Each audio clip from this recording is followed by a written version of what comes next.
7 alasan pentingnya Prabowo tidak melakukan pergantian Kapolri. Tanggal 20 Oktober tahun 2024 akan menjadi awal bagi pemerintahan Presiden dan Wakil Presiden terpilih Prabowo Subianto dan Gibran Rakabuming Raka. Di awal pemerintahan, terutama 1 tahun pertama, identik dengan masa-masa kritis. Di masa yang riskan itu, stabilitas nasional sangat dibutuhkan. Salah satu upaya yang bisa dilakukan Prabowo untuk menjaga stabilitas nasional di masa kritis pada 1 tahun pertama adalah mempertahankan Jenderal Listio Sigit Prabowo sebagai Kapolri. Demikian disampaikan oleh pendiri Haidar Alwi Institute, R. Haidar Alwi. Ia mengungkap sejumlah alasan yang bisa dipertimbangkan oleh Prabowo. Pertama, alasan ekonomi. Beberapa indikator terkini menunjukkan adanya tantangan ekonomi yang berpotensi mengganggu stabilitas nasional, kata R. Haidar Alwi, Senin, tanggal 7 Oktober tahun 2024. Di antara indikator tersebut adalah angka pemutusan hubungan kerja PHK, per September tahun 2024 mencapai 52.993 orang atau naik 25,3% dibanding periode yang sama tahun lalu di angka 42.277 orang atau naik 14,6% dibanding Agustus tahun 2024 di angka 46.240 orang. Lalu, jumlah penduduk kelas menengah yang menjadi penopang ekonomi nasional tercatat semakin berkurang sebesar 16,53% dalam 5 tahun terakhir.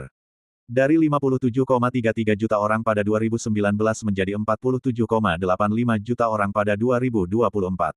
Berkurangnya jumlah kelas menengah bisa jadi karena naik kelas atau justru turun kelas. Namun, R. Haidar Alwi melihat berkurangnya jumlah kelas menengah lebih ke arah turun kelas karena angka PHK menunjukkan adanya peningkatan.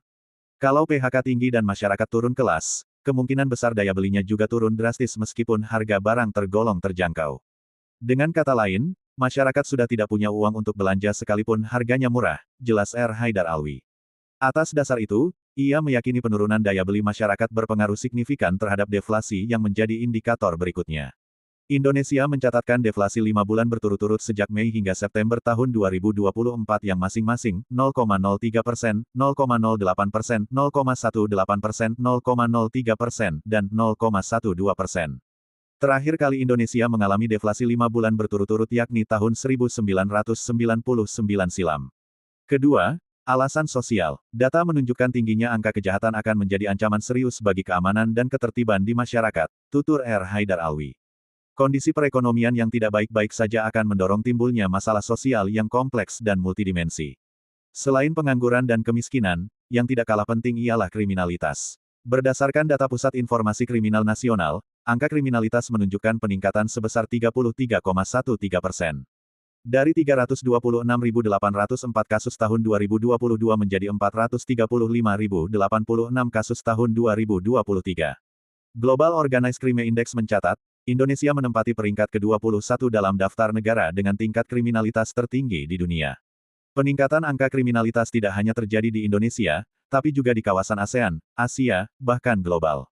Menurut R. Haidar Alwi, tren kriminalitas kawasan dan global yang cenderung meningkat berkontribusi terhadap angka kriminalitas nasional yang bertambah. Ketiga, alasan politik.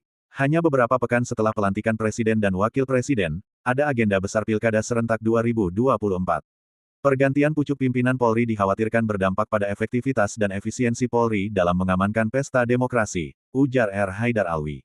Nantinya, tugas Polri akan semakin berat karena di sisi lain terdapat masalah sosial ekonomi yang berpotensi menjadi bom waktu dan bisa meledak kapan saja. Tantangan berat tersebut hanya bisa dihadapi secara optimal dengan struktur Polri saat ini yang sudah kuat dari pucuk hingga ke akarnya. Saat Pilpres dan Pileg, pada Februari tahun 2024, peran Polri dinilai sudah optimal. Terbukti, pemilu berjalan jauh lebih aman dan damai dibandingkan pemilu sebelumnya. Diharapkan, hal yang sama juga terjadi pada pilkada serentak. Keempat, alasan geologis. Yaitu ancaman gempa megatrust yang dipastikan berdampak multisektoral sehingga menjadi alarm bagi stabilitas nasional, lanjut R. Haidar Alwi. Menurut BMKG, gempa megatrust Indonesia tinggal menunggu waktu.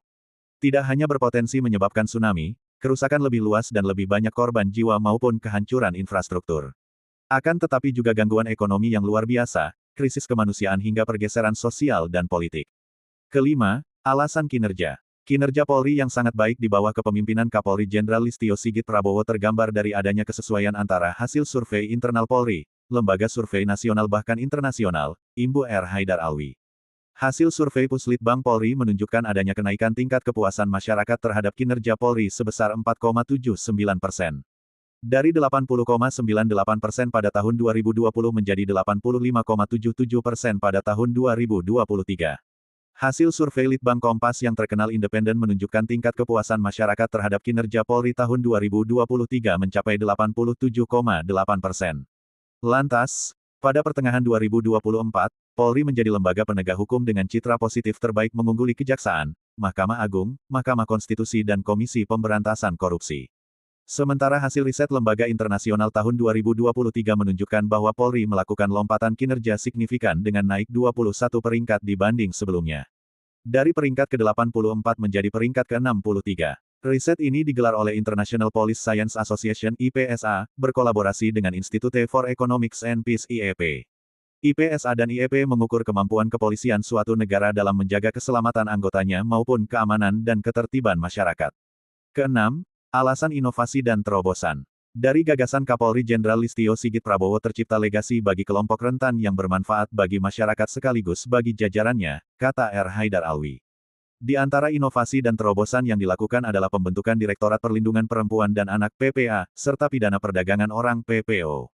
Dengan adanya Direktorat PPA-PPO, diharapkan penanganan kasus-kasus yang menimpa perempuan dan anak, baik sebagai korban, saksi maupun pelaku menjadi lebih optimal dan komprehensif untuk memastikan hak-hak mereka terhadap keadilan dapat dipenuhi. Selain itu, ruang kesempatan bagi Polwan untuk mengembangkan karirnya dalam rangka pengurusutamaan gender di lingkungan Polri juga semakin terbuka lebar. Selain jumlahnya yang sedikit, sebelumnya tidak banyak Jenderal Polwan yang berkesempatan menjadi pemimpin di jabatan level atas Polri. Berkat kebijakan Kapolri Jenderal Listio Sigit Prabowo juga kini para penyandang disabilitas bisa menjadi anggota Polri melalui jalur khusus. Ketujuh, alasan usia. Kapolri Jenderal Listio Sigit Prabowo baru akan masuk usia pensiun pada 2027. Artinya, usia kerjanya masih cukup panjang, kata R. Haidar Alwi. Ia menegaskan, adalah sebuah kerugian besar membiarkan sinar terangnya redup dengan pensiun dini atau mengangkatnya menjadi menteri atau kepala lembaga. Posisi Kapolri untuk Jenderal Listio Sigit Prabowo adalah the right place for the right person at the right time, tutup R. Haidar Alwi.